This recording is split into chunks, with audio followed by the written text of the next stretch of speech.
వందనాలు. పరిశుద్ధ గ్రంథంలోంచి కొన్ని మాటలు ధ్యానం చేసుకుందాం.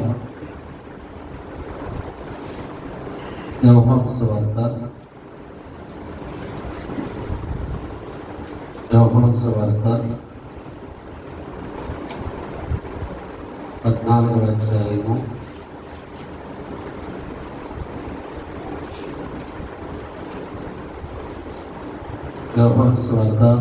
అధ్యాయము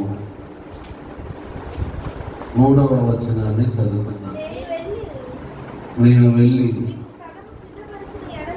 నేను మీకు స్థలము సిద్ధపరిచిన ఎడల నేనుండు స్థలములో మీరును ఉండులాగున మరలా వచ్చి నా యొద్ద ఉండుటకు మిమ్మల్ని తీసుకొని పోవదును. నేను వెళుతున్న స్థలమునకు మార్గము మీకు తెలియనని చెప్పాను. హల్లెలూయా. ప్రియ దేవుని బిడ్డలారా, ఇక్కడ మనం చదివిన లేఖన భాగాన్ని మనం ధ్యానం చేసినప్పుడు శరీరధారిగా భూమి మీద జీవించిన దినములలో ఆయన చెబుతున్న మాట ఏంటంటే, నేనుండే స్థలములో నేను మిమ్మల్ని తీసుకెళ్తాను. నేనుండే స్థలములో అక్కడ అనేక నివాసాలు ఉన్నాయి. భూమి మీద నివాసాలు మనం కట్టుకుంటాం. ఈ 60-70 సంవత్సరాలు నివాసం చేయడానికి భూమి మీద మనుషులమైన మనము నివాసాలు కట్టుకుంటాం. అయితే ఈ నివాసాలు శిథిలమైపోయే నివాసాలు ఇవి. ఇది తాత్కాలికమైన నివాసాలు. మనిషి ఎంతసేపటికి అనుకుంటాడు, నేను భూమి మీద ఉండటానికి ఇల్లు ఉంది, నాకు ఇబ్బంది లేదనుకుంటాడు. ఇది తాత్కాలికమైన నివాసం. ఇది మనిషి 60-70-80 సంవత్సరాలకి నివసించడానికి ఇది తాత్కాలికమైన నివాసం. అది ప్రభు కట్టే నివాసము, అది శాశ్వతమైన నివాసం. హల్లెలూయా. మనిషి ఎంతసేపటికి ఈ శిథిలమైపోయే నివాసం గురించి ఆలోచిస్తూ ఉంటాడు. ఈ శిథిలమైపోయే భూమి గురించి ఆలోచిస్తూ ఉంటాడు మనిషి ఎప్పుడు కూడా అండి. ఈ భూమి, ఈ ఆకాశం, ఇవి శిథిలమైపోతాయి. మరి మనం దాని మీద ఉంటే మనం ఏమైపోతాం? మనం కూడా శిథిలమైపోతాం. మన గుడారాలు ఏమైపోతాయి? శిథిలమైపోతాయి. మన భూములు, మనకున్న స్థలాలు ఏదైనా సరే శిథిలమైపోతాయి.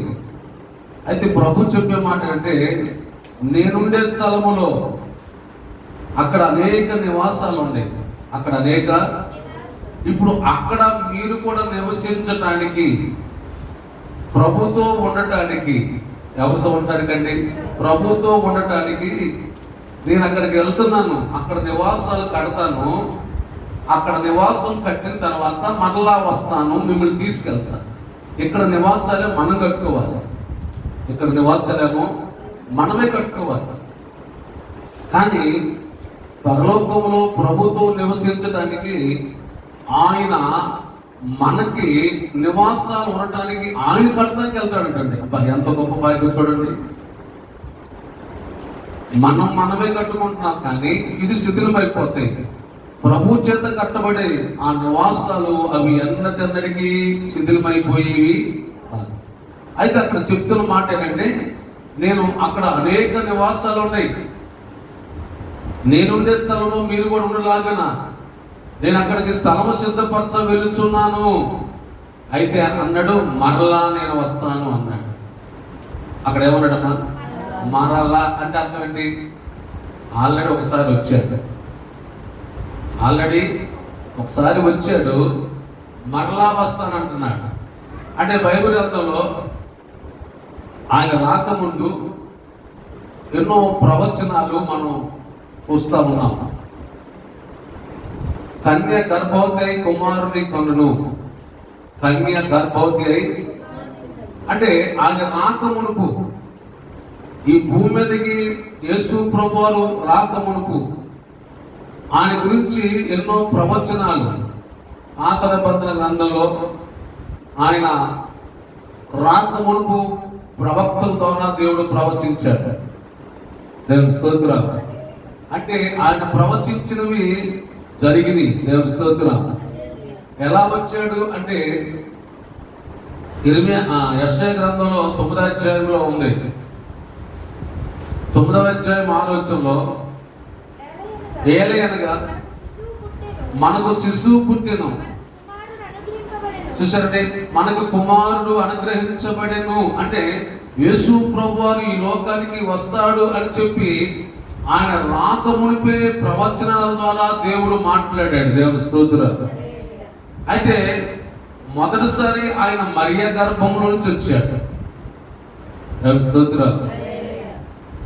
మనం ఎంతసేపటికి అంటే మందిరానికి వెళ్ళాం, ఏదో 4 మాటలు చెప్పారు, ఎన్నా వచ్చాం అన్నట్టు కాదు. బైబిల్ ఏమని సెలవిస్తుంది, పరిశుద్ధ ఆత్మదేవుడు ఏమని మాట్లాడుతున్నాడు. ఎందుకంటే ఒక భక్తుడు చెప్పాడు, మనమంట గురి లేకుండా ఏ భక్తి చేయకూడదు. మనం భక్తి చేసినా పని చేసినా గురి కలిగి చేయాలంట. ఏదో అనాలోచనగా ఏదో గుర్తొచ్చినప్పుడు వెళ్దాం, అవకాశం ఉంటే వెళ్దాం అనుకుంటే ఆ వ్యక్తి జీవితంలో ఎంతకాలం భక్తి చేస్తే అర్థం కాదు. మరియా గర్భవతి కుమారుని కనును అన్నది ఇర్మియా ద్వారా, యెషయా ద్వారా ఇక్కడ కుమారుడు అనుగ్రహించబడిను, ఆయన భుజం మీద రాజ్యభారం ఉండెను, ఆయన ఆశ్చర్యకరుడు, ఆలోచన, అట్లా ఆయన గురించి ముందుగానే ప్రవచించినప్పుడు ఆ ప్రవచనాలు నెరవేరినాయి. దేవుని స్తోత్రం. ఇప్పుడు యేసు ప్రభు చెబుతున్నాడు, మరలా నేను వస్తాను అంటున్నాడు. ఆల్రెడీ ఒకసారి వచ్చాడు. ఎలా వచ్చాడు? మరియా గర్భంలో నుంచి వచ్చాడు. దేవుని స్తోత్రం. ఆయన భూమి మీద 33 సంవత్సరాలు ఆయన జీవించాడు. ఆ 33 సంవత్సరాలు కూడా 30 సంవత్సరాల వరకు కూడా యేసేపు మరియల దగ్గర ఆయన ఉండి 3.5 సంవత్సరాలు రాజ్య సువార్తను ప్రకటించాడు. దేవుని స్తోత్రం. ఈ రాజ్య సువార్తను ప్రకటించిన తర్వాత ఆఖరిలో ఆయన మరలా ఈ మాటలు చెబుతున్నాడు. ఏమని? నేను మరలా వస్తాను అంటున్నాడు. ఆల్రెడీ ఒకసారి వచ్చాడు, మరలా వస్తానంటున్నాడు. మరలా వచ్చినప్పుడు ఏం చేస్తానన్నాడు? నేను మీకు స్థలాలు సిద్ధపరచడానికి వెళ్తున్నాను అన్నాడు. ఇప్పుడైనా ఎందుకు వెళ్తున్నాను అంటే ముందు వచ్చి ఆయన చెప్పిన తర్వాత మరలా వచ్చి అప్పుడు మనం తీసుకెళ్తానంటే మనకు ఒక నమ్మకం కలిగింది. మొదట వచ్చిన యేసుని మొదట నువ్వు నమ్మితే రెండోసారి వస్తాడు అన్నప్పుడు నీకు ఒక నమ్మకం ఉంటుంది. హల్లెలూయా. ఒక పని చేసావు అనుకోండి, రెండోసారి నేను కూడా అదే పని చేస్తానంటే నమ్ముతాడు. ఒకసారి నమ్మనాడు, రెండోసారి ఎవరు నమ్ముతాడు? యెషయా గ్రంథం 9వ అధ్యాయం 6వ వచనంలో అక్కడ మరియా గర్భం నుంచి ఒక కుమారుడిగా పుట్టిన సంగతి అది నమ్మాం మనం. హల్లెలూయా. ఎంతసేపటికి మనము ఆత్మ సంబంధమైన విషయాల మీద మనసు పెట్టాలి. మొదట చెప్పినట్టుగానే ప్రవచనాలు జరిగినాయి, అది నమ్మాలి. మొదటిసారి జరిగింది కాబట్టి నమ్మాం. ఇప్పుడు రెండోసారి కూడా మనకేమవుతుంది? నమ్మకం వస్తుంది. ఏదైనా సరే భక్తి జీవితం నమ్మకం మీద ఉంటుంది. కొంతమందికి నమ్మకం అంటే తెలియదు. అయితే మరలా వస్తాను అన్నాడు. ఇప్పుడు మనం వాక్యం విన్నాము, ఆయన మొదట వచ్చాడు, ఆయన సిలువ వేయబడ్డాడు. మొదట వచ్చి ఆయన సిలువ వేయబడ్డాడు. సిలువలో మనందరి కొరకు రక్తాన్ని కార్చాడు. సిలువలో మన కొరకు ప్రాణం పెట్టాడు. సిలువలో మన కొరకు చనిపోయి ఆయన సమాధి చేయబడి ఆయన 3వ దినాన మృత్యుంజయ తిరిగి లేచాడు. హల్లెలూయా. ఇప్పుడు ఆయన మొదట వచ్చాడు, చనిపోయి తిరిగి మళ్ళా ఆరోహణమై వెళ్ళాడు.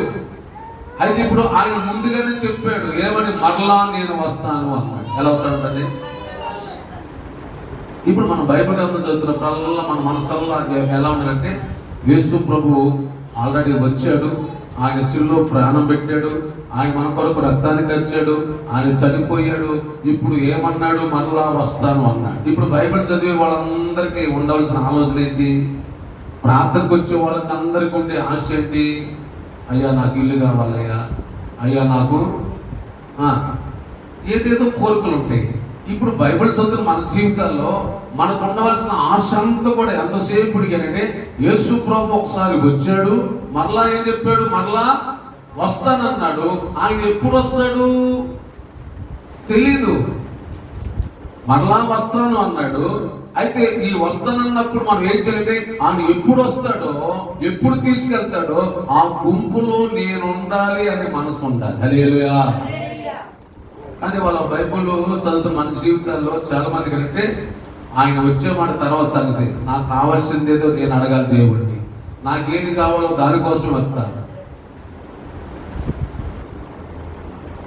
నాకేది మనం బైబిల్ చదువుతున్నప్పుడు మన ఆలోచన మారాలి. బైబిల్ చదువుతున్నప్పుడు, వాక్యం ఉంటున్నప్పుడు మన ఆలోచన మారిపోతే మన భక్తిలో మార్పు రాదు. ఈరోజు ఎలా ఉందంటే దేవుని దగ్గరికి వచ్చి భూ సంబంధమైన విషయాల మీద మనసు పెడుతున్నాం, కానీ బైబిల్ చదివినప్పుడు మన మనసు అంతా కూడా ఆయన మరలా వస్తానన్నాడు. ఏమన్నాడని? మరలా వస్తానన్నాడు, మళ్ళీ తీసుకెళ్తానంటున్నాడు, అక్కడ మాకు నివాసాలు కడతానంటున్నాడు. ఇప్పుడు మన మనసు అంతా కూడా ఆయన ఎప్పుడు వస్తాడా అని ఎదురు చూడాలి. కానీ వాళ్ళ సంఘం అలా ఉందా? ఎంతసేపు దేవుని దగ్గరికి వెళ్తాం, ఏం కావాలి అడగాల, ఏం పొందుకోవాలి అడగాల, ఏది కావాలి, అయ్యా నాకు ఇల్లు కావాలి, నాకు ఉద్యోగం కావాలి, నాకు వ్యాపారం కావాలి, నాకు పెళ్లి కావాలి, నాకు పిల్లలు కావాలి. ఎంతసేపు ఇది అడుగుతున్నారంటే వీళ్ళకి బైబిల్ తెలుసు అంటారా? బైబిల్ తెలియదు. ఇది అశాశ్వతమైనది. కాబట్టి ఆయన నేను మరలా వస్తాను అన్నప్పుడు ఆయన ఎప్పుడు వస్తాడో, మొదటేమో మరియా గర్భం నుంచి వచ్చాడు, రెండోసారి వస్తానన్నాడు. దానికి రెండో మాట ఏంటంటే ఆయన బహిరంగంగా వచ్చే రాకడికి అది రెండవ రాకడ. అది రెండవ రాకడ. అయితే రెండవ రాకడికి మధ్యలో రహస్య రాకడ ఉంది. మధ్యలో ఇప్పుడు ఆ రహస్యంగా వస్తానన్నాడు ఆయన. ఇప్పుడు మనం ఏం చేయాలంటే ఆయన రహస్యంగా ఎప్పుడు వస్తాడో తెలియదు, చెప్పలేదండి. మరలా వస్తానన్నాడు, కానీ ఆ రెండోసారి వచ్చేది ఎవరి కోసం అంటే తెలుసా? నీ కోసం, నా కోసం కాదండి. రహస్య రాకడలోనే మనం ఎత్తబడాలి. ఎప్పుడు ఎత్తబడాలి? వస్తా దేవుడికి న్యాయమేనా?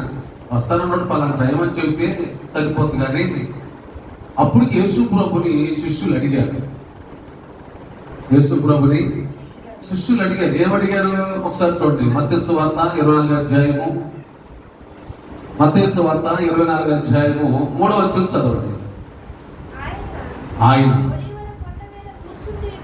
ఒలీవల కొండ మీద కూర్చొని ఉన్నప్పుడు శిష్యులు ఆయనకు ఏకాంతముగా వచ్చి ఇవి ఎప్పుడు జరుగును? హల్లెలూయా. ఇక్కడ చూడండి, యేసు ప్రభు ఈ మాట చెబుతుంటే శిష్యులంతా ఆయన ఎప్పుడు ఒంటరిగా ఉంటాడా, ఎప్పుడు ఒంటరిగా ఉంటాడా అని చూచి వచ్చి, అయ్యా ఇది ఎప్పుడు జరుగుతుంది అని అడుగుతున్నాడు. హల్లెలూయా. అంటే శిష్యుల మనసంతా కూడా ఈయన చెప్పే మాటల మీదే ఉంది. మనం దేవుని సన్నిధికి వచ్చిన తర్వాత, వాక్యం తర్వాత, రాత్రి ఇంటికి వెళ్ళి పడుకున్న తర్వాత కూడా ఈ వాక్యం మీదే మన మనసు ఆనుకొని ఈ వాక్యాన్ని ధ్యానం చేస్తా ఉండాలన్నమాట.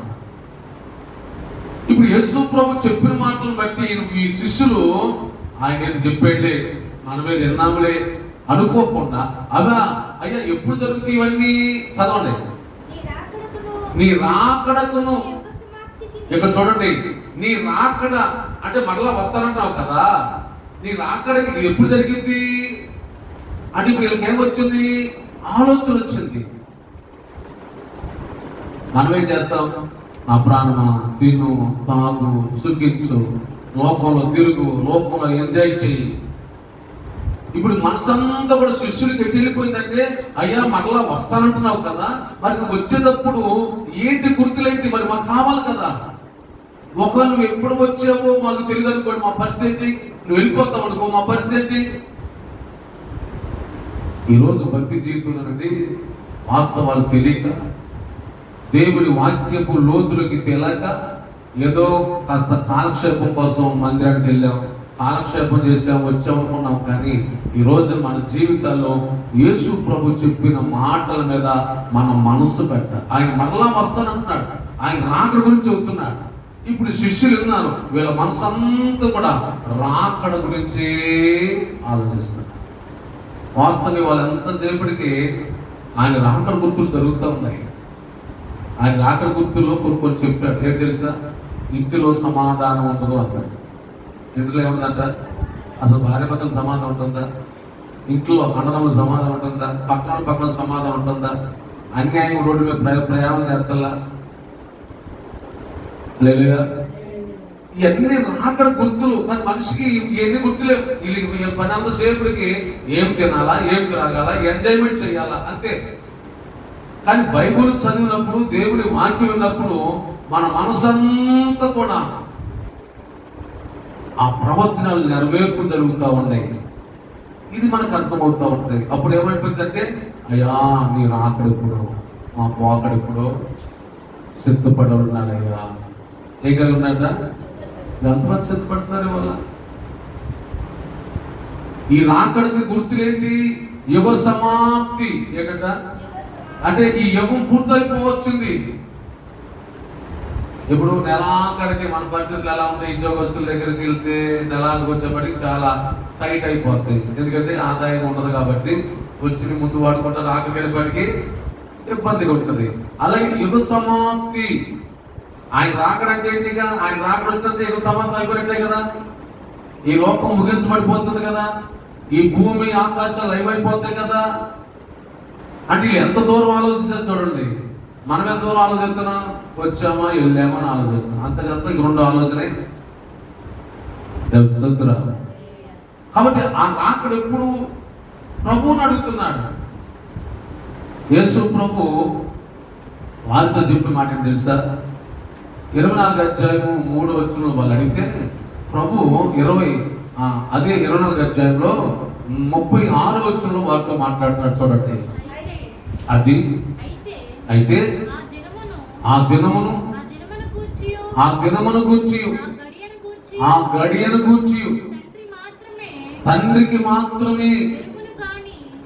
మాత్రమే ఎరుగును గాని ఏ మనుషుడైనను పరలోకమందు దూతైనను కుమారుడైనను ఎరుగడు. హల్లెలూయా.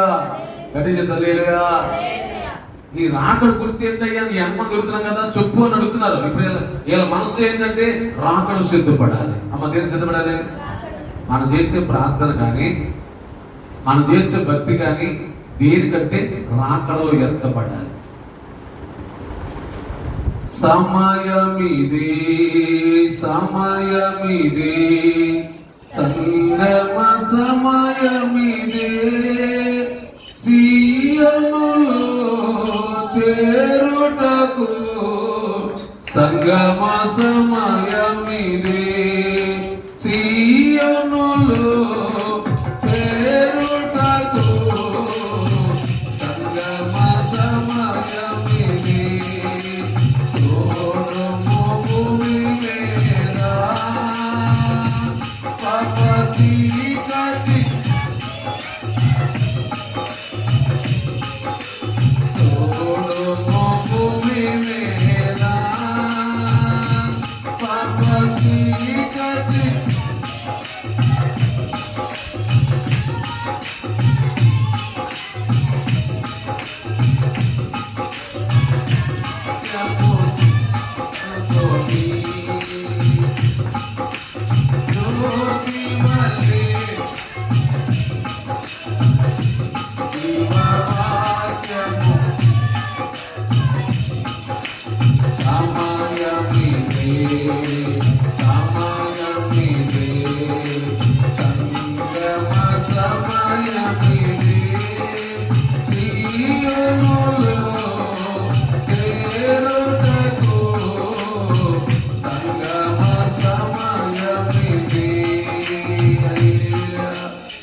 సమయం ఇది. ఏ సమయం తెలీదు. ఆయన రాకడెప్పుడో తెలీదు. మన పోకడెప్పుడో. ఎంత భక్తి చేసి ఆయన రాకడ గురించి సిద్ధపరచబడకపోతే సార్ ఆలోచించారు. యేసు ప్రభువు అడుగుతారు, అయ్యా మరి రాకడంటున్నాం, మన రాకడ గుర్తు ఏంటి? ఆ రాకడ సమయం ఏంటి చెప్పంటే అది పరలోకమున తండ్రికి తప్ప. పరలోకం నుంచి దూతకైనా సరే. చాలా మంది అంటారు 23లో అంతం, లేకపోతే 22లో ఎంతమంది చదువుతున్నారు. ఈ సంవత్సరం అని ఎవరు ఎక్కడ కూడా చెప్పలేదు. ఒకవేళ చెప్తున్నాను అనుకోండి, అది కరెక్ట్ కాదు. అది పరలోకములో ఉన్న తండ్రికే తెలుసు అని యేసు ప్రభు తెలీదా? హల్లెలూయా. యేసు ప్రభు దేవుని కుమారుడు. ఆయన భూమి మీదకి ఎలా వచ్చాడు? ఆయన భూమి మీదకి ఎలా వచ్చాడు? మనుష్య కుమారుడికి వచ్చాడు. హల్లెలూయా. వాస్తవంగా అండి, ఆయన దేవుని కుమారుడే. తండ్రి మనసు ఏముందో ఆయనకి తెలుసు. కానీ ఆయన నా తండ్రి చిత్తాన్ని నెరవేర్చడానికి వచ్చాడు. దేవుని స్తోత్రం. కాబట్టి తండ్రి పని తండ్రి చేయాలి, కుమారుడు పని అది.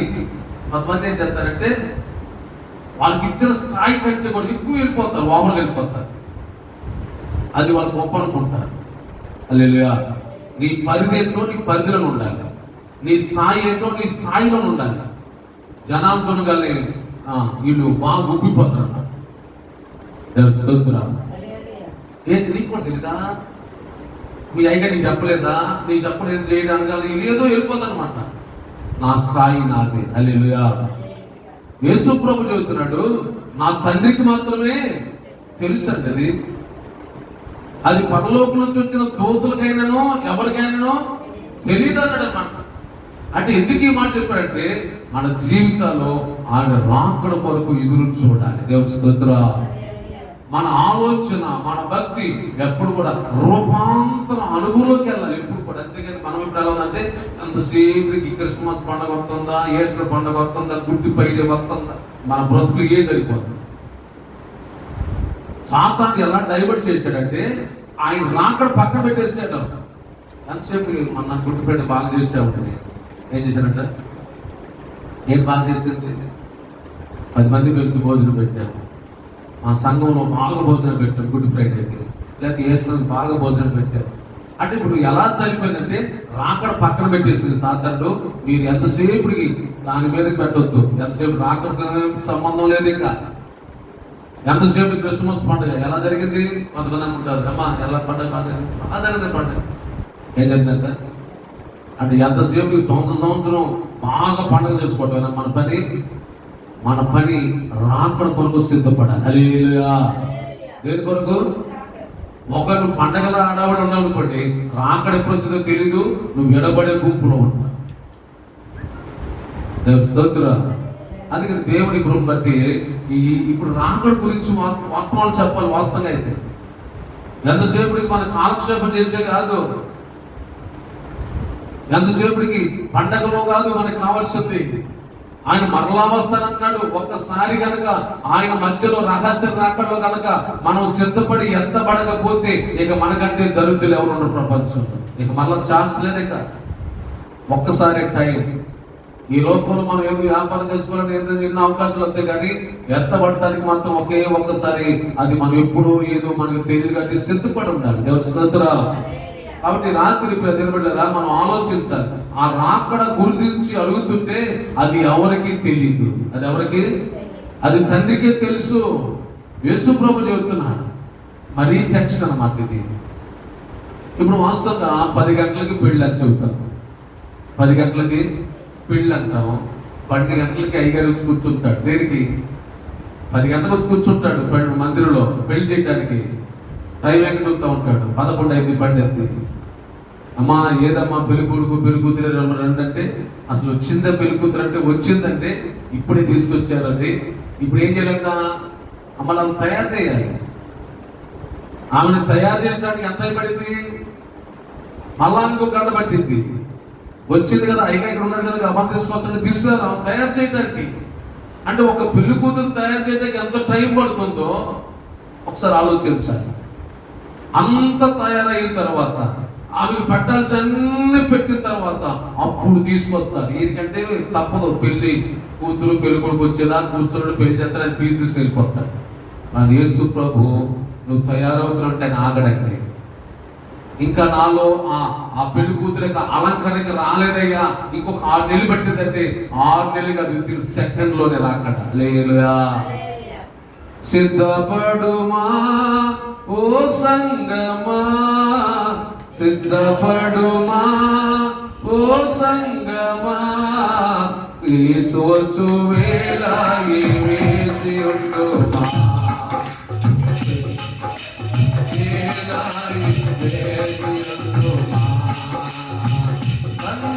ఓ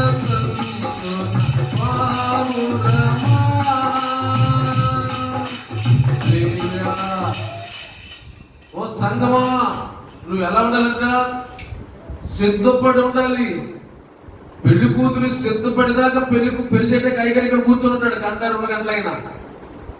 కానీ యేసు ప్రభువు రేపు పెళ్లి కుమారుడుగా రాబోతున్నాడు, నేను సిద్ధపడలేదయ్యా అంటే ఆయన ఆగడు.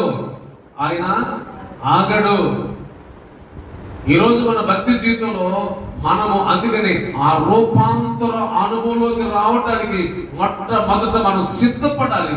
ఒక పెళ్లి కుమార్తెగా మనం సిద్ధపడాలి. దేవుని స్తోత్రం. ఒకవేళ ఆయన రాకడ ఎప్పుడూ తెలియదు. ప్రభు చెప్పాడు ఆల్రెడీ, నేను మరలా వస్తాను అన్నాడు.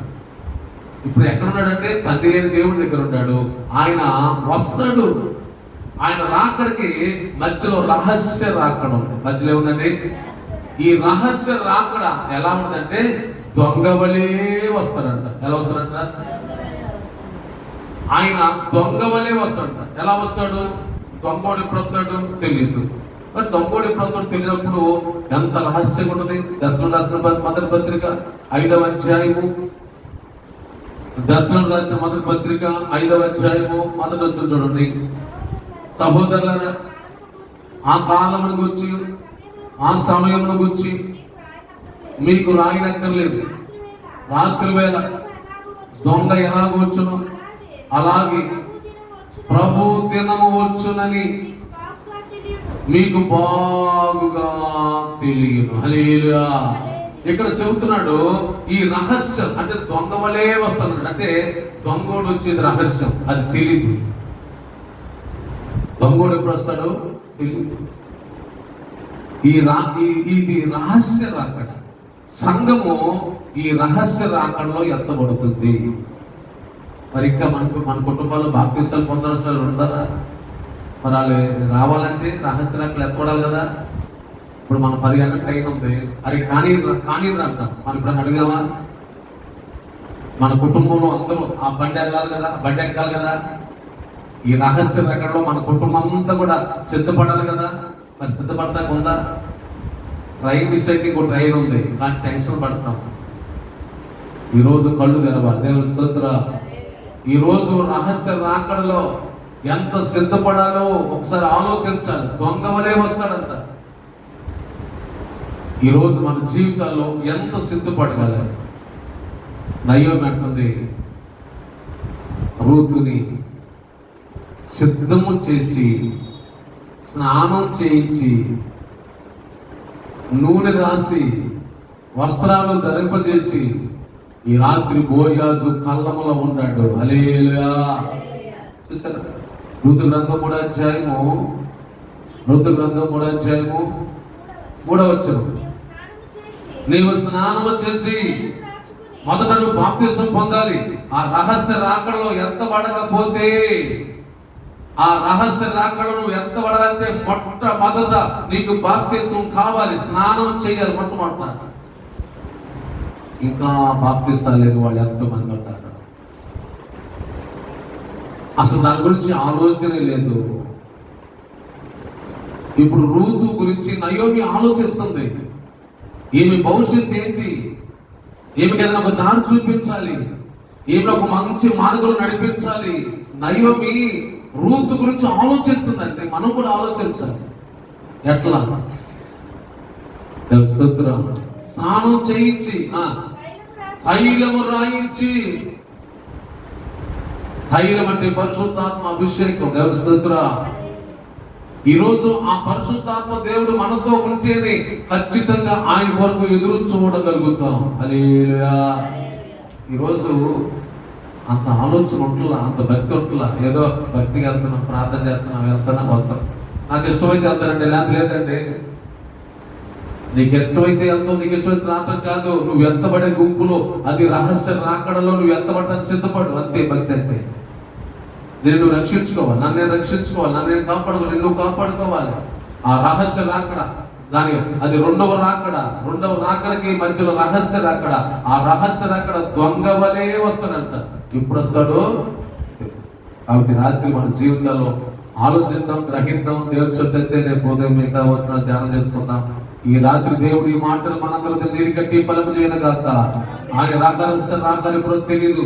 ఆ రహస్య రాకడ కొరకు పరిశుద్ధాత్మ దేవుడు మనందరూ సిద్ధపరిచి మన కుటుంబాలని, సంఘాన్ని దేదీప్యమానంగా దేవుడు వెలిగించి రక్షించను గాక. ఎత్తబడే గుంపులో దేవుడు మనందరూ నడిపించను గాక. ఆమె ప్రార్థన చేసుకుందాం. తల వచ్చి కన్ను మూసి విన్న వాక్యాన్ని 2 ముక్కలు ప్రార్థన. అనేక నివాస స్థలములు కలవని నేను అక్కడ సిద్ధపరిచి నేను మరలా వచ్చి నాయన మమ్మల్ని తీసుకెళ్తానని చెప్పిన దేవా మీకు వందనాలు. నేను శరీరధారిగా మీరు వచ్చారు ప్రభా. నేను మరి రెండోసారి నన్ను మమ్మల్ని అక్కడ తండ్రి యొక్క ఉన్నటువంటి స్థలాల్లో మమ్మల్ని స్థిరపరచడానికి నేను మరి వస్తానన్నా ప్రభా. వస్తానన్న దేవుడు, మాట ఇచ్చిన దేవుడు, మాట తప్పని వాడవు ప్రభా. మీకు వందనాలు, స్తోత్రాలు. నేను మీకు తీసుకెళ్ళడానికి నేను సిద్ధ మనసు కలిగి ఉండటానికి సహాయం దయచేయండి ప్రభు. ఆనాడు నాయన రూతు ఆయన బోయాజు పొలంలో ఉండటానికి ప్రభా ఆయన స్నానం చేసి ఆయన తైలం పూసుకొని నాకు సిద్ధ మనసు కలిగి ఉండదు ప్రభా. ఆయన రూతుకున్నటువంటి ఆ సిద్ధమైనటువంటి మనస్సును మాకు అనుగ్రహించండి, సిద్ధబాటును మాకు అనుగ్రహించండి ప్రభా. ఆయన మీరు ఏ సమయంలో ఏ గడిలో వస్తారో తెలియదు ప్రభా. ఆయన దొంగ వలె వస్తారని చెప్పారు ప్రభా. ఆయన మీ శిష్యులు అడిగినప్పుడు మీరు రాకడతో సూచనలు ఏంటని అడిగినప్పుడు ప్రభా అది తండ్రికి తప్ప ఎవరికి తెలియదు అని చెప్పారు ప్రభా. అవునయ్యా, ఏ సమయంలో ఏ గడిలో వస్తారో మాకైతే తెలియదు, కానీ మేము అనుకునే గడిలో కాదు ప్రభా. ఆయన మీరు అనుకునే గడిలో మీరు వస్తారు ప్రభా.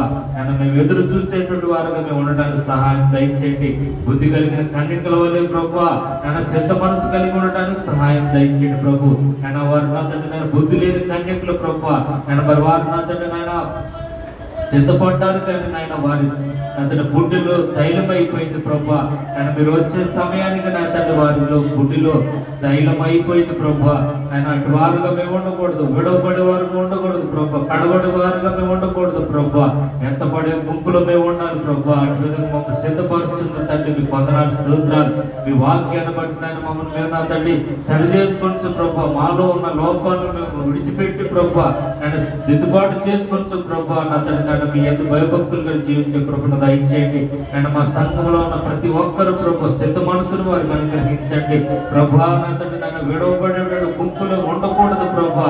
ఎంతబడేటువంటి గుంపులో ఉండాలి నాయన. అటు విధమైన ప్రభుత్వం నింపండి, బలపరచండి ప్రభు. మీ వందనాలు, స్తోత్రాలు అయినా ఆయన వారి రాత్రి కాల సమయంలో నాతని ఈ కోడికలో నాతని ఎవరైతే పాల్గొంపులు పొందారో ప్రభా, విన్న వాక్యం వారి జీవితాల్లో నాతని నెరవేర్పులోకి తీసుకున్నట్టు ప్రభు. నేను వారందరూ నేను మీరు నాతని నేను జ్ఞాపకం చేసుకొని ప్రభు ప్రతి ఒక్కరికి నాతని నేను సిద్ధపడేటువంటి మనస్సును, సిద్ధపడే ఆత్మను మీరు అనుగ్రహించి సహాయం దయచేయమని అడుగుతున్నాం ప్రభు. వందనాలు. నేను మా సంఘంలో అనేక నూతన ఆత్మలు చేర్చబడినట్లుగా సహాయం దయచేయండి. సంఘ సరిహద్దులు విశాలపరచండి.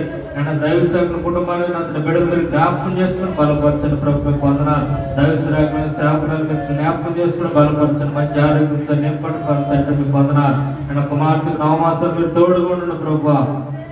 సుఖమైన ప్రసవాన్ని మీరు అనుగ్రహించండి. మనవరాలను అల్లుడిని జ్ఞాపకం చేసుకుని బలపరచండి ప్రభు. నేను సంఘ కుటుంబాల క్షేమాన్ని అనుగ్రహించండి ప్రభు. ప్రతి ఒక్కరు ప్రభు అతన్ని నేను మీ రాకడ కోసం సిద్ధపడే గుంపుగా ఉండడానికి సహాయం దయచేయండి. అటు ఆత్మ మా మీద పనిచేయనట్లుగా సహాయం దయచేయండి. అటు సిద్ధ మనసును మాకు అనుగ్రహించమని ఈ రాత్రి కాల సమయంలో ప్రభు విన్న వర్తమానం మా జీవితాల్లో నా తండ్రి నేను ఫలించినట్లుగా, నేను 30 60 100 ఫలించినట్లుగా సహాయం దయచేయండి ప్రభు. మీ వందనాలు. నేను వేరే వాక్యాన్ని నీరు గట్టి ఫలింపు దయచేయండి. మరి నా తండ్రి నేను మరి మమ్మల్ని స్థితపరిచి మీ నాయన మీ కృపలో భద్రపరచమని మా నాదుడు మా రక్షకుడు యేసుక్రీస్తు వారి పరిశుద్ధ నామమున ఈ మనవలన్నీ అడిగి వేడుకొని పొంది ఉన్నాం తండ్రి. ఆమేన్. ప్రార్థనలు ఆలకించి అంగీకరించిన దేవుని స్తోత్రాలు చెల్లిద్దాము. ఆమేన్. సిద్ధపరిచి ఆ గుంపులో మనమందరినీ నడిపించినట్లుగా అట్టి మనసు అట్టి ఆత్మ దేవుడు మనకు అందరు కలిగించినట్లు స్తోత్రాలు చెల్లిద్దాము. ఆమేన్. మన పరమధన్య దేవుని ప్రేమ, కుమారుడైన యేసుక్రీస్తు వారి కృప, పరిశుద్ధాత్మ అన్యోన్య సహవాసం, సమాధానం చెల్లించిన మనందరికీ, సర్వ పరిశుద్ధులందరికీ మనమందరం రూపాంతరపు అనుభూతికి దేవుడు మనం నడిపించి మనందరినీ స్థిరపరచి బలపరచును గాక. ఆమేన్. యేసు రక్తమే జయ, శిలువ రక్తమే జయ, యేసు నామమునకే సంపూర్ణ జయం కలుగును గాక. ఆమేన్. హల్లెలూయా. అందరి వందనాలు. ఉదయం ఆదివారం కాబట్టి ఉదయం ఆరాధన 6 గంటలకి ప్రారంభించబడింది. మీరందరూ కూడా సిద్ధపడి రావాల్సిన మనం చేస్తూ ఉంటాం. దేవుడు దీవించును గాక. ఆమేన్. మా ఆరాధన కార్యక్రమంలో ప్రతి ఆదివారం ఉదయం 6 గంటలకు జరుగును, ప్రతి బుధవారం రాత్రి 7:30 జరుగును, ప్రతి శుక్రవారం రాత్రి 7:30 జరుగును, ప్రతి శనివారం రాత్రి 7:30 జరుగును, ప్రతి నెల 2వ శనివారం సంస్కార ఆరాధన జరుగును రాత్రి 8 గంటలకు. ఈ వర్తమానం కనుక మీకు నచ్చినట్లయితే లైక్ చేయండి, షేర్ చేయండి, కామెంట్ చేయండి.